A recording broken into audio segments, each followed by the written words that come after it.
in my case, when I started writing first, and obviously when you're writing first, you don't think that you're going to publish a book. It just grows into something which then has critical mass, and then you step back and say, okay, I think this is probably worth taking forward. Also, that I think there's a challenge within that you need to first grapple with. That are you ready to be exposed?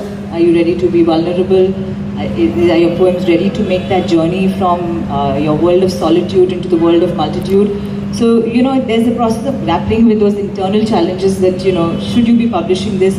Because I think every author has a kind of a dichotomy that there is a self-belief in what you're doing, but you also need to have a healthy dose of self-analysis to ensure the quality of what you're producing. And, you can't be just publishing some random ramblings. So I think to that extent, there is this sense of maybe critical analysis that I went through, that I had maybe about 50, 60 poems, and then I curated them to say maybe 40 poems are worth publishing. And I felt that and I asked a few people, should I publish? And they said, first ask yourself, why do you want to publish? What is your motivation? And when I did a little of self-introspection, I said that in the Guru Shishya Parampara, it is said that the rin is the debt that you pay back to your teachers, is in the form of teaching the same knowledge going forward. So that's how you pay it forward. And the oral tradition of poetry was the best form of carrying it forward, so which is why most of our scriptures are in poetic form. And I felt that yes, it is my time to also give back as to what I have learned. And it is said that to give of your money is good, to give of your time is even better, but the highest form of giving is the giving of knowledge. And I felt that okay, that is motivation enough for me to get my poems published. And then I felt that it's such a niche segment. Will any publisher be interested in it? Because nobody wants to take any risk. No publisher wants to take a risk on a niche segment like that. So I decided to self-publish because I was convinced that these voices had to reach out to a wider audience, because I felt these were collective voices that belonged to the audience, and they were submerged somewhere in our collective unconscious. So it was time to live in those dormant voices in the form of my book. And so that's when I decided to self-publish it. And I met Sangeeta Bhansali of Monkey Hills at a school book fair.